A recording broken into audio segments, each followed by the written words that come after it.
Hello everyone. Welcome back to Banu kitchen. இன்னைக்கு நம்ம என்ன பார்க்க போறோம்னா ரொம்பவே புதுவிதமான டெசர்ட் தாங்க பார்க்க போறோம். இது குழந்தைங்களுக்கு ரொம்பவே பிடிக்கும். வெறும் 3 பொருளை வச்சு இந்த டெசர்ட்டை நம்ம செஞ்சு முடிச்சிடலாம். வாங்க இதை எப்படி செய்யலாம்ன்றதை பார்க்கலாம். வீடியோக்குள்ள போறதுக்கு முன்னாடி மறக்காம சப்ஸ்கிரைப் பண்ணுங்க and bell icon-ஐ கிளிக் பண்ணுங்க.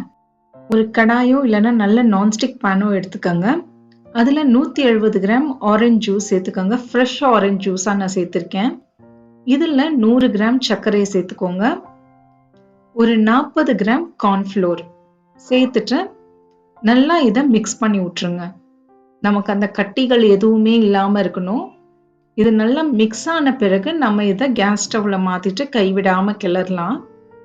இப்போ இதை நல்லா மிக்ஸ் பண்ணி விட்டுருங்க.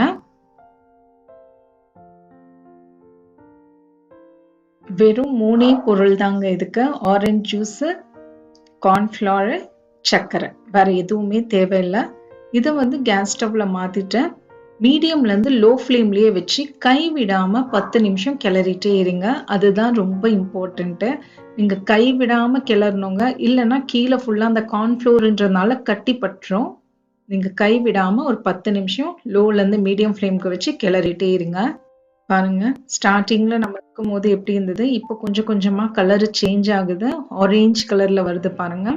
அப்படி இது என்ன ஆகும், ஒரு ஹல்வா பதத்துக்கு வரும். அப்படியே திக்காயிட்டே வரும். பாருங்க, நல்லா திக்காயிட்டே வருது. இது எனக்கு ஒரு 5 நிமிஷம் ஆச்சு இந்த கன்சிஸ்டன்சி வர்றதுக்கு. மீடியம் ஃப்ளேம்ல இருந்து லோ ஃப்ளேம்ல மாத்தி மாத்தி நான் கிளறிட்டு இருந்தேன். இப்போ என்ன பண்ணுங்க, வயர் விஸ்க் எடுத்து வச்சுட்டேன்.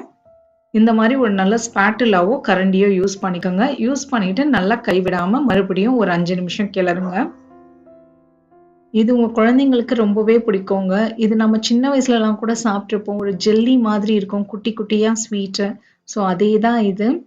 இது என்ன கொஞ்சம் கைவிடாம கிளறிட்டே இருந்தீங்கன்னா உங்களுக்கு ஒரு நல்ல ஹல்வா கன்சிஸ்டன்சி, திக்கு கன்சிஸ்டன்சியா வரும். இப்போ காட்டுறேன் பாருங்க. பாருங்க, இதை விட இன்னும் கொஞ்சம் திக்காகணும். அது நம்ம கிளற கிளற நம்ம பேன்ல இருந்து அந்த ஹல்வா அப்படியே ஒட்டாம வெளில வந்துகிட்டே இருக்கும். அதுதான் கரெக்ட் ஸ்டேஜ். இங்க பாருங்க, அப்படியே பேன்ல இருந்து எப்படி சுருண்டு வந்துடுச்சு பாருங்க.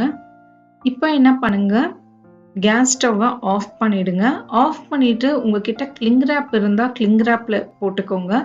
கிளிங் ரேப் இல்லைன்னா ஏதாவது ஒரு ஸ்கொயர் ஷேப் பாத்திரமோ இல்ல ஒரு தட்டுலையோ கொஞ்சமா நெய் தடவிட்டு இதை நீங்க ஸ்ப்ரெட் பண்ணி விடுங்க. நான் இங்கே கிளிங் ரேப் தாங்க பண்ண போறேன்.